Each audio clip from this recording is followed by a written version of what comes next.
السلام علیکم، میں ہوں ارزا خان اور آپ دیکھ رہے ہیں میرا یوٹیوب چینل.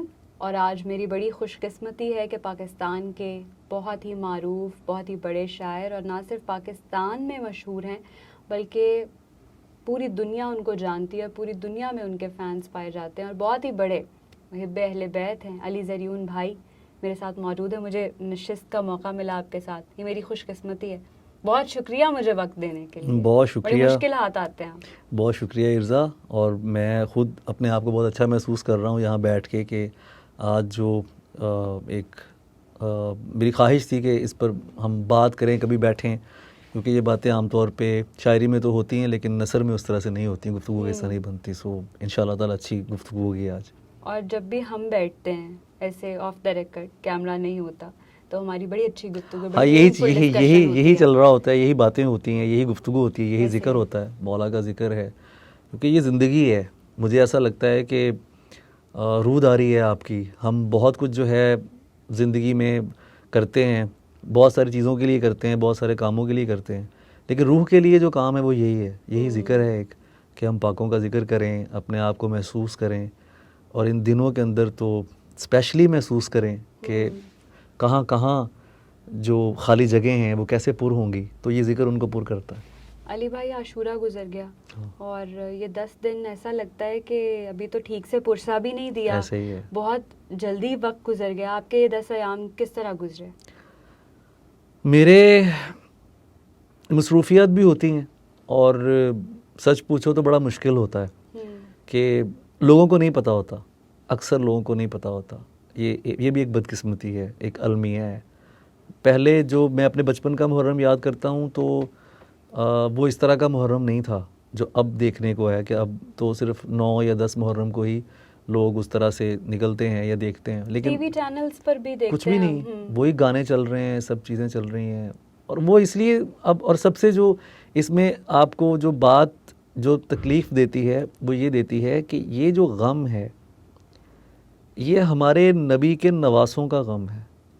ایک تو یہ سب سے بڑی وجہ ہے اس کی. اس میں ایسا نہیں ہے کہ یہ کوئی پرائی چیز ہے. سب سے زیادہ سرکار کی حدیث ہے کہ تم میں سے اس وقت تک کوئی مسلمان نہیں ہو سکتا جب تک کہ میں اس کو، تم کو اپنی جان، مال، اولاد اور عزت سے زیادہ محبوب نہ ہو جاؤں، یعنی سرکار کی نسبت سے. تو اس غم کو منانے کے لیے بھی، یا اس کو سمجھتا ہوں میں کہ اس کو دیکھنے کے لیے بھی اگر آپ کو توجیحات کی ضرورت پڑ رہی ہے تو میرا خیال ہے کہ اس سے بڑی بدقسمتی اور کوئی نہیں ہے. تو میرے یہ 10 دن کیا، آگے بھی جو دن آئیں گے اس میں بھی یہی ہوتا ہے کہ ساتھ ساتھ اپنے کام بھی چل رہے ہوتے ہیں، لیکن وہ جو ایک اندر کیفیت ہے نا وہ چلتی رہتی ہے. جیسے ابھی کل ہم کچھ دوستوں کے پاس بیٹھے تھے، میرا دل نہیں لگ رہا تھا کہیں، میں بالکل، میں بور ہو رہا تھا، سمجھ نہیں آ رہی تھی کہ یار کوئی ایسا ملے جس سے میں یہ ذکر کروں، کوئی بات کر لوں کہ یار کچھ مولا کا ذکر کریں، کچھ بات کریں. ڈھونڈنے پڑتے ہیں لوگ، تو پھر ہر جگہ پہ آنا بھی نہیں ہوتا، یا نہ آپ جا بھی سکتے ہیں. تو پھر میں دوست کے پاس گیا، وہاں پر بیٹھے تو ہم نے پوری رات یہی باتیں کی، تو مجھے بڑا سکون محسوس ہوا اس سے. تو اسی طرح دن گزر جاتے ہیں. یہی ہے. ویسے تو ہم بڑے گناہ گار ہیں اور بہت دنیا دار ہو چکے ہیں، مگر ان دنوں میں خاص طور پر یہ دل کرتا ہے کہ ہر وقت صرف ذکر مولا ہو. ایسا ہی ہے، بالکل ہونا بھی چاہیے، ہونا بھی چاہیے، کیونکہ چھٹیاں منانے بھی تو جاتے ہیں نا لوگ. ٹھیک ہے نا، تو یہ آپ پہ ڈیپینڈ کرتا ہے. میں تو، مجھے یاد ہے کہ میری والدہ کا انتقال سن 2012 میں ہوا تھا. مجھے ان کے جنازے میں آنے والے سب کے چہرے یاد ہیں. کوئی میری ماں کے لیے گریا کرتا ہے، یا مجھے یہ بھی یاد ہے کہ جب میں سویا ہوا تھا اور میں بے ہوش بھی تھا تو اس کے بعد جو لوگ میرے پاس بیٹھے تھے مجھے وہ بھی یاد ہیں. میں ان کو یاد کرتا ہوں کہ ہاں یار یہ میری والدہ کے جنازے میں آئے تھے، والد صاحب کے جنازے میں آئے تھے، وہ تو ابھی ریسنٹلی سارا ہوا ہے. تو میں نے ایک دن سوچا، میں نے کہا یار تم ایک بہت فانی آدمی ہو، بہت مٹی آدمی ہو، تمہیں اپنی ماں کے جنازے میں آنے والوں کے چہرے یاد ہیں، رونے والوں کا تمہیں احساس ہے. تو ذرا تم سوچو کہ وہ خاندان کہ جو اس نبی کا خاندان ہے کہ جو حاضر و ناظر ہیں، تو کیا وہ اپنے بچے کے لیے رونے والوں کو نہیں جانتے ہوں گے؟ کیا ان کو نہیں پتہ ہوگا کہ یہ میرے بیٹے کا، ہمارے بچوں کا غم کرتے ہیں؟ بالکل پتہ ہوگا. اور اسلام کے لیے جنہوں نے، دین کے لیے اپنا فرض نبھا دیا اور وہ کر کے دکھا دیا کہ جو عین حق ہے، تو ان کے غم میں جو گریا کرتا ہے، جو افسوس کا اظہار کرتا ہے، ان کی لاشیں کے ساتھ جو بے حرمتیاں ہوئیں، ظاہری بات ہے شہادت پہ کون روتا؟ رونا تو اس بات پہ ہے کہ جو ہوا وہ تو کسی مطلب انسان کیا وہ تو جانور نہیں کر سکتے ایسا کہ جو وہاں پر بیتی. تو یہ ذکر ہوگا تو لوگوں کو پتہ چلے گا نا, بچوں کو پتہ چلے گا کہ کیا ہوا وہاں پہ, بعد شہادت کیا ہوا وہاں پہ. آپ اس سفر کا اندازہ لگائیں. جو ذمہ داری بی بی زینب پہ آ گئی تھی, جس طرح سے انہوں نے قافلے کو لیڈ کیا. یہ اصل جو پیغام حسینی ہے, جو اصل پیغام شہادت ہے, وہ بی بی پاک سلام اللہ علیہ کی ہی وجہ سے ہی آگے چلا نا. اور لوگ پوچھتے ہیں نا یہ مجلس کیوں بپا کرتے ہیں آپ, سب سے پہلی مجلس بی بی زینب. بالکل ایسے ہی ہے. اور پھر انہوں نے یہ بتایا, انہوں نے جب یہ دربار یزید میں وہاں پر یہ پہنچے ہیں تو یزید نے کچھ نہایت گستاخانہ کلمات وہاں پر ادا کیے, تاریخ کی کتابوں میں لکھے ہیں. پڑھنا چاہیے ہمیں. میں یہ کہتا ہوں, مجھ سے کوئی پوچھتا ہے, مجھ سے کہتا ہوں کہ یار پڑھو. اگر میں کہوں گا تم کہو گے بائسڈ ہے, یا کسی اور سے پوچھو گے کہو گے بھائی یہ تو کہیں گے ہی, ٹھیک ہے نا. نہیں, خود پڑھو اور تحقیق کرو کہ وہاں پر کیا. اب بی بی پاک کا خطبہ جو ہے موجود ہے کہ جب اذان کے کلمات ہوئے تو پھر آپ نے اس کی طرف نگاہیں اٹھائے اور کہا کہ سن, یہ اذان کے کلمات سن کہ یہ کس کی اذان ہے. تو ہار گیا ہے, تیری شکست ہے یہ, اور تو جو کہتا ہے کہ آج ختم ہو گیا اسلام کبھی ختم نہیں ہوگا. اور تیری آنے والی نسلیں بھی یہ دیکھیں گی, لوگ دیکھیں گے کہ جو کربلا میں ہوا ہے یہ اصل میں کس کی جیت ہے. بی بی پاک کا تو اتنا ان کا وہ, میں یہ سمجھتا ہوں کہ بہادری کی. جناب افتخار عارف بھی تو فرماتے ہیں نا کہ علی کی بیٹی نے باپ کی شجاعت کو بھائی کے صبر سے بدل ڈالا. تو یہ تو اظہر من الشمس بات ہے کہ جو بی بی پاک کا جو کردار ہے, اور اس کے بعد جو ائمہ اطہار کا جو کردار ہے, وہ ساری زندگی یہی پہرا دیا انہوں نے. اور آپ دیکھیں کہ یہ کتنا عرصہ ہو گیا اس واقعے کو, اس سانحے کو. اس وقت تو کوئی ہمارے پاس چیزیں نہیں ہوتی تھیں. لوگوں کو آہستہ آہستہ پتہ چلا نا, جب وہ قافلہ, جب وہ اسیر گئے ہیں تو جہاں جہاں سے وہ قافلہ گزر رہا ہے, لوگوں نے کہا یہ کیا ہو گیا, یہ کون لوگ ہیں. اب واحد کسی کو تھوڑی پتہ ہے کہ وہ خاندان اور وہ بیبیاں کہ جن کو سورج کی ننگی آنکھ نہیں, جن کے سر نہیں دیکھے, تو وہ وہاں سے گزر رہے ہیں. تو وہ روشن چہرے اور وہ حالت دیکھ کے تو لوگوں نے پوچھا کہ یہ کون چہرے ہیں, یہ کون لوگ ہیں. اور جب انہیں پتہ چلا کہ یہ ہمارے نبی کا خاندان ہے تو پھر گریا اٹھا. پھر لوگوں کو پتہ چلا کہ حسین قتل کر دیے گئے, حسین شہید کر دیے گئے. آہستہ آہستہ وہ خبریں پہنچتی گئیں. پھر لوگوں کے دل جو ہے وہ پھر اس کی طرف مڑے. آپ دیکھیں کہ کربلا جب اس وقت بے آب و گیا ایک دشت تھا, اور آج وہاں پر ایک مقام ہے, پوری دنیا سے لوگ وہاں پر جاتے ہیں. تو یہ ایسے ہی ہے؟ نہیں, یہ ایسے نہیں ہے. یہ اللہ کی نشانی ہے. یہ مالک کا وہ جو اس کا قرآن میں آیا تھا کہ فَاذْكُرُونِي أَذْكُرْكُمْ, تم میرا ذکر کرو میں تمہارا ذکر کروں گا. تو انسان کا ذکر تو جبھی تک ہے جب تک وہ مالک کا ذکر کرتا ہے, جب تک اس کی زندگی ہے, اس کی آنکھیں وہ زندہ ہے. تو جیسے ہی وہ دنیا سے جاتا ہے اس کے بعد پھر مالک اس ذکر کو شروع کر دیتا ہے, تو وہ نشانیاں بن جاتی ہیں. آج کس میں کوئی ہے جو اس نشانی کو مٹا سکے؟ میرا شعر ہے کہ جو دل کے سخت ہیں ایک بار کربلا جائیں, شفا نہ ہو تو یہ کہنا فقیر جھوٹا تھا. میں ان خوش قسمت لوگوں میں سے ہوں جو کربلا جا چکے ہیں, اور میں نے وہاں پر اپنے ساتھ بہت سے معجزات ہوتے دیکھے, اور وہاں پہ جا کے آپ کا دل بالکل بدل جاتا ہے, اور اس نگری سے واپس آنے کا بالکل دل نہیں کرتا. بالکل ایسا ہی ہے. میری خواہش ہے کہ پھر سے زیارت کا یہ تو جب وہ چاہتے ہیں اور پھر اس کے بعد سارے معاملات ہو جاتے ہیں بندے کا, وہ خود ہی بلا لیتے ہیں. اور علی بھائی وہاں پر جا کر اندازہ ہوتا ہے کہ زائر کی کیا اہمیت ہے. جس طرح وہ لوگ خدمت کرتے ہیں اور پاؤں دھلاتے ہیں, اپنے گھر خالی کر دیتے ہیں, اور آپ کو لگتا ہے کہ یہ اچھا. اب یہ دیکھیں کہ یہ سب کیوں ہے, یہ کیوں ہے, وہ کیوں کرتے ہوں گے ایسا؟ کیا ان کو کوئی لالچ ہے؟ کیا ان کو کوئی مفاد ہے؟ نسبت, میں پھر اسی بات پر آؤں گا کہ نسبت سب سے بڑی چیز ہے. نسبت مین چیز ہے, بیسک مین چیز. ہم شہروں کا جو ہمارے مقدس شہر ہیں, ہم ان کو مقدس کیوں مانتے ہیں؟ تمام مسلمان جن شہروں کو مقدس مانتے ہیں ان کو مقدس ماننے کی وجہ کیا ہے, سبب کیا ہے؟ نسبت. کہ ان کو جن ہستیوں سے نسبت ہے تو وہ اس نسبت کی وجہ سے ہم ان کو مانتے ہیں کہ یار یہ مکۃ المکرمہ ہے, یہ مدینہ المنورہ ہے, یہ نجف اشرف ہے, ٹھیک ہے, یہ کربلا معلیٰ ہے. تو یہ نسبت کی بات ہے ساری. یہاں تو 2 وقت کی روٹی کسی کو کھلا دیں تو برڈن لگنے لگ جاتا ہے, اور وہاں پہ کتنے دن کھانا پینا ہر چیز، موقب لگے ہیں، آپ کی خدمت ہو رہی ہے. اور اس میں یہ بھی نہیں کہ یہ پاکستانی ہے، یہ ہندوستانی ہے، یہ فلاں ہیں، وہ تو جہاں وہ تو سب حسین کے ہیں. 100 سے زیادہ کنٹریز کے فلیگز میں نے خود وہاں پر کاؤنٹ کیے ہیں جن کے موقب لگے ہوتے ہیں. ماشاءاللہ ماشاءاللہ. اتنا تبرک ہے، واہ اتنا واہ واہ. تبرک ہے. یہی تو ساری بات ہے کہ وہ اپنے مولا کی رضا چاہتے ہیں. جو جاتے ہیں وہ بھی ان کے سامنے بھی مولا کی رضا ہی ہے، اور جو کر رہے ہیں وہ بھی مولا کی رضا سے ہی کر رہے ہیں کہ ان کے سامنے جو مطمع نظر ہے وہ یہ ہے کہ وہ راضی ہو جائیں کہ جن کے لیے ہم کر رہے ہیں. بڑی بات ہے، بڑی بات ہے. اچھا علی بھائی، آپ شاعر تو ہیں ہی، لیکن مرثیہ لکھنا، نوحہ لکھنا، یہ کب شروع کیا آپ نے اور یہ کیسے آپ کو شوق ہوا؟ نوحہ تو میں ابھی تک نہیں لکھ پایا. اچھا، نوحہ نہیں میں لکھ پایا. مرثیہ میں نے لکھا ہے، سلام لکھا ہے. نوحہ بہت مشکل صنف ہے، میں اس کو آسان نہیں سمجھتا ہوں. اچھا. وہ اس لیے کہ نوحہ جو ہے وہ فریاد ہے. ہاں، یہ دونوں کے ذرا اجزاء مجھے سمجھا دیں. میں اس پر عرض کروں گا تھوڑا سا کہ مرثیہ ایک ایسی صنف ہے کہ جو دنیا کی کسی اور زبان میں نہیں ہے، صرف اردو میں. یہ صرف اردو میں ہے. کیوں؟ شخصی مرثیے عرب میں ملتے ہیں. ٹھیک ہے. عرب کے جو شعراء تھے وہ کیا کرتے تھے، وہاں پہ کسی کا بھائی فوت ہو گیا تو اس نے اپنے بھائی کے لیے کچھ مرثیہ لکھ دیا، کیونکہ وہ لوگ تو کلام کرتے تھے اور سبھی شاعر تھے.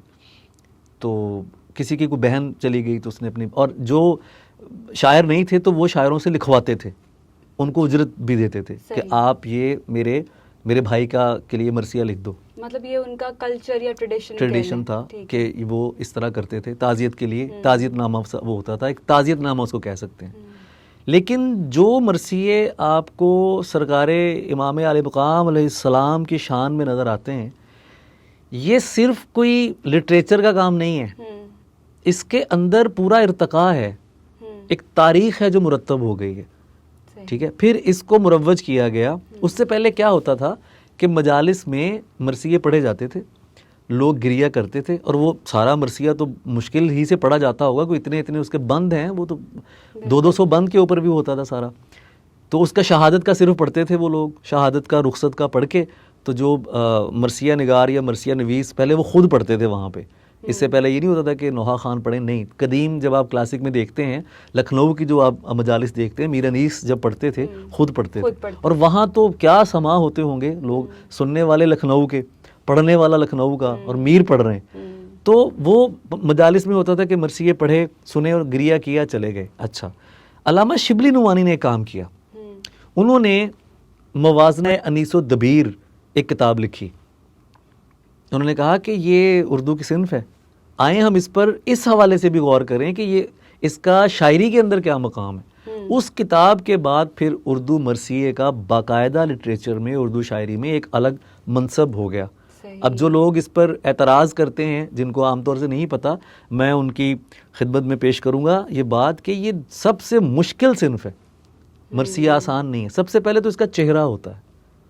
ٹھیک ہے، مطلع جسے ہم چہرہ کہتے ہیں. چہرہ، اس میں آپ جو شاعر ہے وہ رینڈملی آغاز کرتا ہے. وہ کسی بھی بہار کا کوئی منظر دکھا دیا اس نے، کوئی اور طرح سے بات کر دی، وہ اس کا ایک زمین یا تمہید آپ باندھتے ہیں. اس کے بعد اس کا سراپا ہے. صحیح. ٹھیک ہے. اچھا، سراپے کے بعد آ جاتی ہے رخصت. ٹھیک ہے. اس کے بعد آتا ہے اسپ اور تلوار، زلجنا اور ذوالفقار. اس کے گرد، اس پر آپ شعر کہیں گے اور دکھائیں گے، شان میں فضیلت بیان کریں گے کہ ذوالفقار کیا تھی اور زلجنا کیا تھا. تو اب آپ دیکھتے جائیں کہ مرثیہ کیسے ہوتا ہے. آخری جو اس کا حصہ ہے وہ ہے شہادت. ان میں سے کوئی ایک چیز لکھنے کے لیے بھی اگر آپ نے پڑھا نہیں ہوا، آپ کیسے لکھیں گے؟ لکھ ہی نہیں سکتے، کیونکہ آپ نے تو تاریخ آپ کو پتہ ہی نہیں ہے نا. آپ کو ذوالفقار کے بارے میں پتہ ہی نہیں ہے. یہ امیجنیشن نہیں ہے. ہاں، یہ امیجنیشن نہیں ہے، یہ خود سے گھڑا ہوا نہیں ہے. آپ نے لکھنے کہ وہاں پہ یہ ہوا، جناب مولا عباس ایسے گئے، ٹھیک ہے، جناب علی اکبر علیہ السلام ایسے گئے، حسین کی رخصت کا سماع کیسے تھا، بہن نے کیسے گھوڑے پہ سوار کرایا. تو یہ کوئی آسان نہیں ہے، یہ بہت مشکل ہے.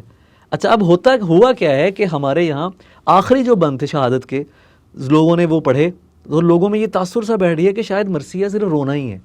ایسا نہیں ہے. آپ جوش کے مرثیے پڑھیں، اے دلاور آدمی، اے شناور آدمی.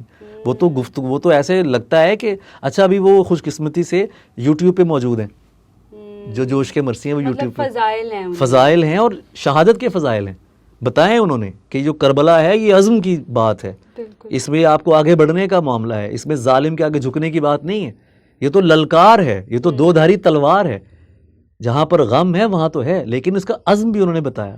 تو اگر آپ، یہ تو مرثیہ ہو گیا، اگر آپ بیسکلی کربلا کو دیکھیں، کربلا کا استعارے دیکھیں، اردو شاعری میں جو اس کے اثرات ہیں، آپ دیکھیں کہ جو ذیلی استعارے ہیں، مثلا دشت ہے اور مشکیزہ ہے، خیمہ ہے، پیاس ہے، تشنگی ہے، خنجر ہے، نیزہ ہے، اور اسی طرح اور اس کے جو دیگر مسافرت ہے، غربت ہے، اگر یہ صرف استعارے ہی آپ نکال دیں نا تو اردو شاعری کنگال ہو جائے گی۔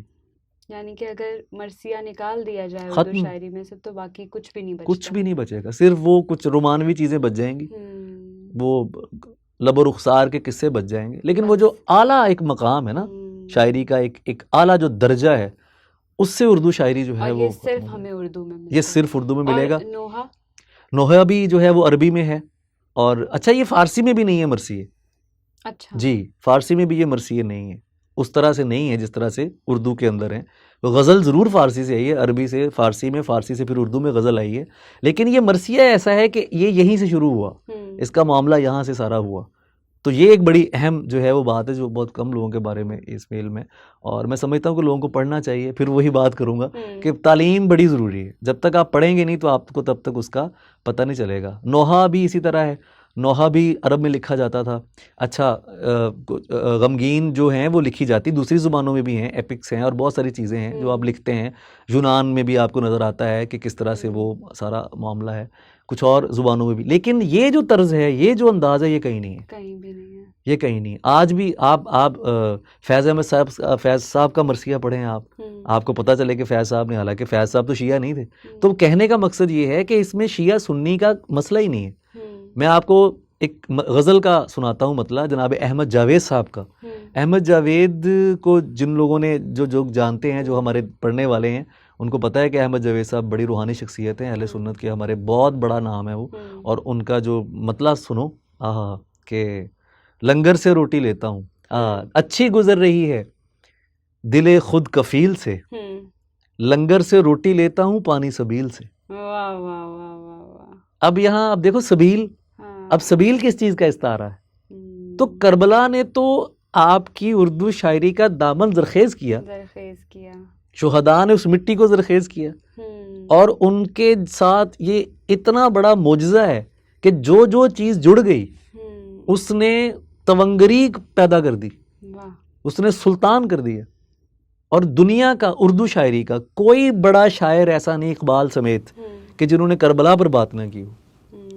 کربلا ضروری ہے، ہر جگہ ذکر آئے گا جب شاعری ٹھیک ہے نا، کہ نہایت اس کی حسین، جب اقبال جب یہ بات کرتے ہیں کہ غریب و سادہ و رنگی ہے داستان حرم، وہ کہتے ہیں یہ داستان حرم ہے، یہ حرم کی داستان ہے کربلا، وہ صرف اس کو جو ہے وہ ایسے کر کے گزر نہیں جاتے۔ اور کربلا صرف ایک فرقے کے لیے نہیں۔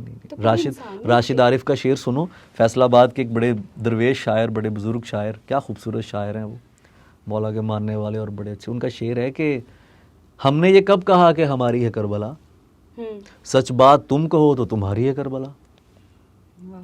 مطلب تو جو سچ بات کرتا ہے، جو سچ پر قائم ہے، تو وہ یہی ہے نا کربلا۔ ہاں یہ بھی ہمیں اس میں باتیں سننے کو ملتی ہیں، لوگ اکثر یہ بات کرتے ہیں اور وہ غلط بھی نہیں کرتے، وہ ٹھیک کرتے ہیں، کہ کربلا سے آپ نے سیکھا کیا؟ اگر کربلا کا پیغام اور پیغام حسین آپ کی زندگیوں کے اندر شامل نہیں ہوتا تو پھر آپ اس کی اصل روح سے ناواقف ہیں۔ جیسے کہ آپ عزاداری کو فیشن نہیں سمجھے، ہو ہی نہیں سکتا۔ دکھ والا جو انسان ہے، جو مطلب میں پھر وہی بات کروں گا کہ آپ کسی اپنے کا دکھ کریں تو آپ کی حالت کیا ہوگی؟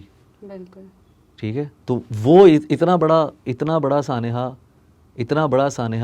کہ سب کے سامنے ہے یہ سب چیزیں، کہ کیسے ہوا، کیسے لاشوں پہ گھوڑے دوڑائے گئے، کیسے بچوں کو پامال کیا گیا، بچے دوڑتے ہوئے بچے گھوڑوں کے سموں کے نیچے آ کے وہ شہید ہو رہے ہیں، چھوٹے چھوٹے بچے۔ علی بھائی ایک بحث بڑی چھڑی ہوئی تھی پچھلے دنوں سوشل میڈیا پر کہ محرم میں شادی کرنی چاہیے، یہ تو ثواب کا کام ہے، تو یہ تو بدعت ہے کہ شادی نہ کریں. تو اس میں جواب میں لوگ یہی بات کر رہے تھے کہ اپنے گھر پہ اگر میت ہو جائے تو آپ شادی رکھنا مناسب سمجھیں گے؟ تو کم سے کم اتنی رسپیکٹ تو کریں نا آپ اس مہینے کی. کاکے تو دیکھ کے باپ کی برسی، باپ کا جانا آپ کو یاد ہے. میں پھر وہی کہوں گا، یہ نبی کے گھر کا غم، یہ نبی کا غم ہے بیسیکلی. اس میں جب آپ غم کر رہے ہیں یا سوگوار ہیں یا آپ کو اداسی ہے تو بیسیکلی یہ پرسا قلب محمد کے لیے ہے کہ سرکار ہم محسوس کر رہے ہیں. ٹھیک ہے، اس میں لوگوں کا لینا دینا ہی نہیں ہے بالکل. اور یہ کتنی یہ تو بہت ظلم والی بات ہے. مسلم ریسپیکٹ کرتے ہیں. آپ فیس بک میں پڑھ رہا تھا، اس میں بچے کوئی ہندو تھے جوان، تو اس نے لکھا ہوا تھا کہ میں نے اپنی بیٹی کی سالگرہ معطل کر دی کہ نہیں ہم نہیں کر سکتے. یہ جو ہے یہ تو حسین کی شہادت کے دن ہے تو ہم تو یہ نہیں کر سکتے. لیکن آج کا دور ہے اور اس دور میں اب ہم کس بات کو ہم روئیں اور کس بات پہ لوگوں کی بے حسی. اب اسی لیے تو کہہ رہے ہیں قیامت کے دن قریب ہے. یہ میں نے اپنی ہوش میں تو ہم نے ایسا کچھ نہیں دیکھا تھا، تصور نہیں کیا تھا کبھی کہ اس طرح کی باتیں بھی سننے کو ملیں گی جو اب. اور اس کو بلا وجہ حسین کو فرقہ واریت کا کر کے اس کو نشانہ بنا کے دائروں میں محدود کر کے. بلکہ میں تو یہ کہتا ہوں کہ جب یہ عزاداری کے جلوس ہوتے ہیں سب کو دعوت ہونی چاہیے، سب کو دعوت ہونی چاہیے. اور اس دفعہ میں نے نا عزاداری سیریز کے نام سے، ارے میں نے وہ دیکھی ہے تمہاری سیریز ماشاءاللہ. اچھا میں تمہیں یہ کہنا چاہتا تھا کہ وہ جو موچی دروازہ اور کربلا گامے شاہ اور وہ جو جتنے بھی وہ جو امام بارگاہیں ہیں پرانی، وہ تمہارا کیسا ایکسپیرینس رہا؟ وہ اتنا زبردست ایکسپیرینس تھا. اور بہت عرصے بعد، کیونکہ میں لاہور موو ہوئی ہوں، میں کراچی میں رہ رہی تھی، تو بڑے عرصے بعد مجھے بچپن کی یادیں لگتی ہیں جب میں گئی تھی ان جگہوں پہ. تو اس دفعہ وزٹ کر کے وہ ایک بالکل کمپلیٹلی ڈفرینٹ ایکسپیرینس تھا، بہت اسپرچولی. اور وہاں پہ مجھے سب سے خوبصورت بات علی بھائی یہ لگی کہ جیسے موچی دروازہ ہے نا، تو وہاں پہ محلہ شیعہ ہیں. اچھا. وہاں پہ ساری کمیونٹی ہی اہل تشیع لوگوں کی ہے. اچھا اچھا اچھا. لیکن لیکن وہ چھوٹا سا محلہ ہے. اس کے باہر جو کمیونٹی ہے نا وہ اہل سنت ہے. تو اہل سنت سبیلیں لگا کر بیٹھے ہیں، نیاز دے رہے ہیں، لوگوں کو نا کو ایگزسٹ کرنا آتا ہے. بالکل ایسے ہی. کسی بات پہ اختلاف ہے بھی نا تو ان دنوں میں کم از کم دکھ میں کیا اختلاف ہوگا. میں خود، میرا تعلق سنی خاندان سے ہے، گھر سے ہے. میں نے اپنے گھر میں یہ سب دیکھا تھا. میں والدہ کو دیکھتا تھا، میں والد صاحب کو دیکھتا تھا کہ یہ مطلب میں سوچتا تھا کہ یار یہ کیا ہے.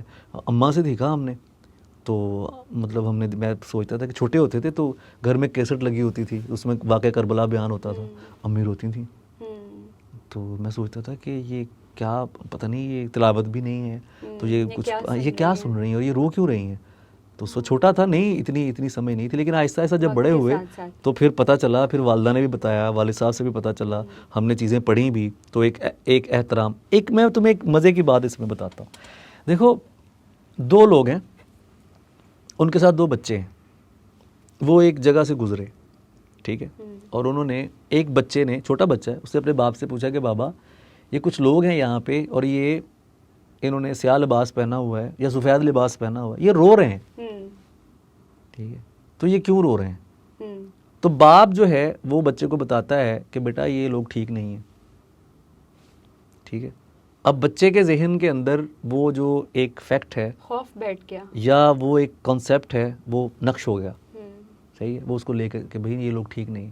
جب آپ نے یہ کہہ دیا کہ یہ لوگ ٹھیک نہیں ہیں، اب اس بچے کے اندر جو ہے وہ ایک چیز آ جائے گی کہ میں ان کے قریب ہی نہیں جاؤں، میں کبھی جانوں گا نہیں کہ یہ کون لوگ ہیں.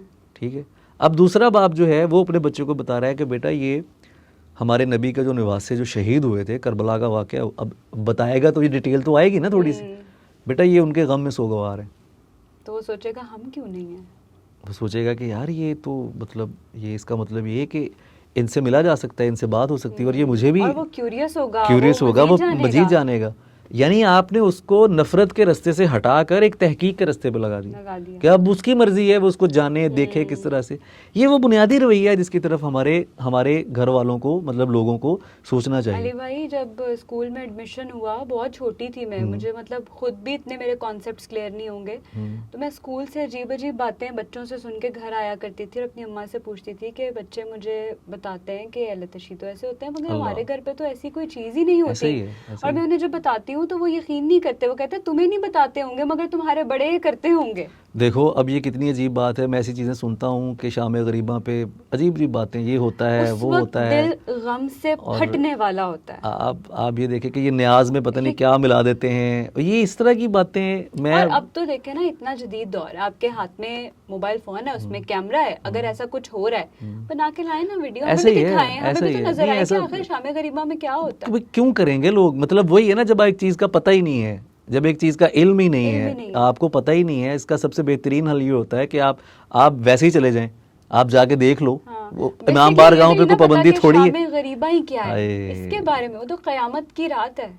ایسے ہی ہے, ایسے ہی ہے, بالکل ایسے ہی ہے. کانسیپٹ کا کلیئر ہونا بہت ضروری ہے رضا. اس کی وجہ یہ ہے کہ ہمارے جو یہ آج سے 20 سال پہلے ایسا نہیں ہوتا تھا. تم نے بات کی ہے, ہم خود سبیلیں لگاتے تھے, مجھے یاد ہے, اور آج بھی لگتی ہیں. آج بھی لگتی ہیں, اور آج ہی میری نظروں سے ایک ویڈیو گزری ہے, سبیل لگائی ہوئی ایک شخص نے, اور کچھ لوگ آگے اور کہہ رہے ہیں یہاں سے سبیل ہٹاؤ, یہاں پر شیعوں کی کوئی رسم نہیں ہوگی, ہمارے علاقے میں کوئی شیعوں کی رسم نہیں. وہ بیچارہ ایکسپلین کر رہا ہے کہ میں نے تو صرف سبیل لگائی تھی, کہہ رہے ہٹاؤ اس کو, فوری ہٹاؤ یہاں سے. اب یہ دیکھو کہ یہ حالانکہ سبیل کا تعلق کسی شیعہ یا کسی سنی کسی یہ رسم سے ہے ہی نہیں. یہ تو آپ ان پیاسوں کی یاد میں آپ نے ایک پانی پلانا بھی کسی کی رسم ہے یار, اور اگر ہے تو اچھی ہے. اگر آپ کسی پیاسے کو پانی, یہ جو گھروں کے باہر لوگوں نے ٹھنڈے پانی کے وہ رکھے ہوتے ہیں, وہ کیوں رکھے ہوتے ہیں؟ ایک اور جواب ذرا میں آپ سے لینا چاہوں گی. مجھے کسی نے کامنٹ کیا کہ یہ تو غم کے دن ہے نا, تم لوگ غم مناتے ہو, تو کھانا تو خوشیوں میں بانٹا جاتا ہے, تو تم کیوں غم کے دنوں میں؟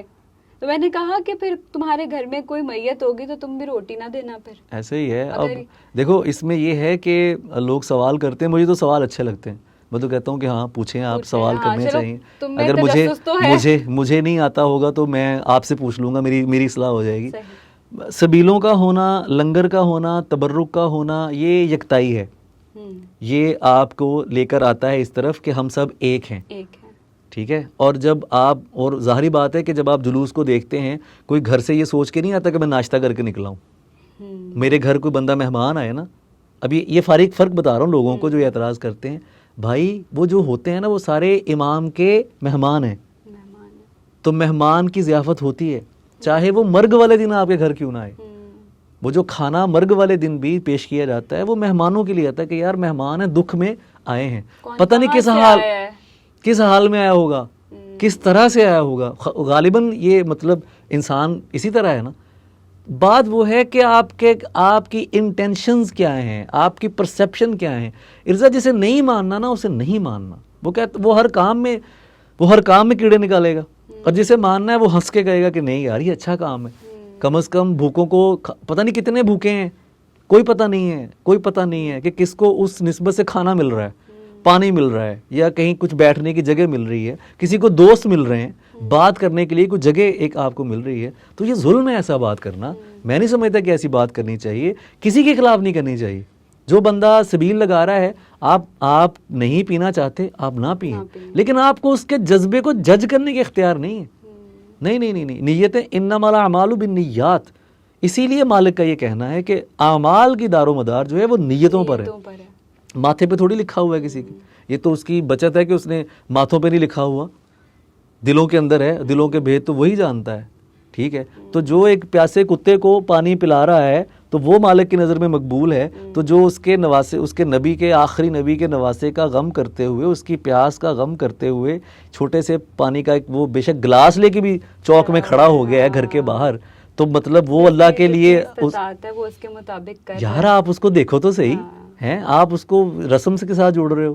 نہیں, یہ ظلم ہے, یہ نہیں ہونا چاہیے. میں جب گئی تھی نا اربعین پر, تو واک ہوتی ہے اربعین کی, بہت گرمی تھی, تو جیسے میں نہیں ابھی تک جا سکا, یہ میں نے بہت سنا ہے اس کے بارے میں.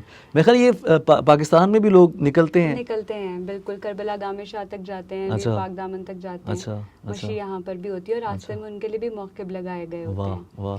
تو اس بار ہم بلکہ ساتھ میں چلیں گے انشاءاللہ, اس کو بھی ایکسپیرینس کریں گے. تو بتا رہی تھی کہ وہاں پر ایک شخص تھا جس کے پاس کھانا کھلانے کو نہیں تھا, یا لوگوں کے لیے وہ جگہ کا ارینج نہیں کر سکتا تھا, تو اس نے ایک اسپرے باٹل پکڑی ہوئی تھی, اور وہ لوگوں پر وہ اسپرے کر رہا تھا, کیونکہ گرمی اتنی زیادہ ہے تو تھوڑی سی ٹھنڈک کا احساس ہے کہ اس کے بس میں جو ہے وہ کرنے کی کوشش کر رہا ہے. کیا بات ہے. حضرت یوسف علیہ السلام کا مجھے وہ قصہ یاد آتا ہے کہ جب ان کو بازار مصر میں فروخت کرنے کے لیے اللہ کے نبی کو لایا گیا تو وہاں بہت سارے امیر حضرات تھے. کیا کیا بندہ تھا کہ جو چاہتا تھا کہ میں ان کو خریداروں میں شامل ہو جاؤں. تو وہیں اس ہجوم میں ایک بزرگ خاتون تھیں, ان کے پاس پیسے تو نہیں تھے تو وہ سب سے پیچھے کھڑی ہوئی تھیں. ان کے پاس اٹی تھی سوت کی. اٹی کیا ہوتی ہے؟ اٹی ہوتی ہے ایک دھاگا ہوتا ہے سوت کا, اس میں آپ کہہ لیں کہ جیسے تھوڑا سا سوت ہوتا ہے تو اس کو وہ جمع کر کے نا ایک اٹی سی بن جاتی ہے, گولا کہہ لیں, ٹھیک ہے. تو گولے سے بھی کم, گولے سے بھی وہ چھوٹی ہوتی ہے, بالکل اتنی سی. اب وہ لے کے کھڑی ہے تو وہ ایک بندے نے پوچھا کہ مائی تو پاگل ہے, تو دیکھ کون کون سے خاندان آئے ہیں, بڑے بڑے امیر کبیر جو ہے وہ یوسف کو خریدنے آئے ہیں, تو تم یہ کیا. کہتی تمہیں لگتا ہے کہ میں خریدنے آئی ہوں؟ نہیں, میں خریدنے نہیں آئی, اب میں تو اس لیے آئی ہوں کہ میرا یوسف کے خریداروں میں نام شامل ہو جائے. تو جو پانی پلا رہا ہے وہ, اور جو سبیل لگا رہا ہے, جو موقب لگا رہا ہے, تو وہ اس لیے تھوڑی لگا رہا ہے کہ لوگوں کی نظر میں اچھا ہو جائے. نہیں, اگر آپ لوگوں کی نظر میں اچھائی کرنے کے لیے, اچھا امیج بنانے کے لیے کچھ بھی کریں تو وہ ریاکاری ہے. اور اگر آپ لوگوں کے ڈر سے سچ بات کرنے سے رک جائیں تو وہ اس سے بڑا گناہ ہے. یہ دونوں باتیں ہیں جو چلتی ہیں. تو جو ہم اگر دنیا کا کوئی بھی انسان اس سوگواری میں شریک ہوتا ہے تو وہ اللہ کی رضا کے لیے ہوتا ہے, وہ مولا کی رضا کے لیے ہوتا ہے, وہ اپنے آپ کو اس فہرست سے خارج کرنے کے لیے ہوتا ہے کہ میں ان میں شامل نہیں ہوں جو اس پہ خوش ہیں, میں ان میں شامل ہوں جو تیرے لیے سوگوار ہے. واہ, بہت خوبصورت. علی بھائی بہت بہت بہت شکریہ آپ کے وقت کے لیے, اور اتنی خوبصورت نشست لگی. میں چاہوں گی کہ آپ پلیز ہمیں کبھی کبھی اپنا تھوڑا سا ٹائم دے دیں. میں ہر وقت حاضر ہوں, جب میں اس میں, میری مصروفیت کا بھی کوئی کلیم نہیں ہے, اس کے لیے میں حاضر ہوں. اور بہت تمہارا شکریہ کہ تمہاری وجہ سے وہ گفتگو, جو باتیں ہم ویسے بھی کرتے رہتے ہیں تو وہ, لیکن اس طرح سے کیمرے کے سامنے نہیں ہوتی. تو میں تو کیمرے کا بندہ بھی نہیں ہوں. مجھے تو اینڈنگ نوٹ پہ میں کچھ نہیں بولوں گی, میں چاہوں گی کہ بس آپ اپنا کوئی کلام. میں کچھ شعر جو ہے وہ میں پیش کرتا ہوں, کہ 2 شعر ہیں کہ لہجے میں کھنک بات میں دم ہے تو کرم ہے. لہجے میں کھنک بات میں دم ہے تو کرم ہے, گردن درے شبیر پہ خم ہے تو کرم ہے. لہجے میں کھنک بات میں دم ہے تو کرم ہے, گردن درے شبیر پہ خم ہے تو کرم ہے. مت سوچ تیرے گھر پہ کرم ہے تو علم ہے.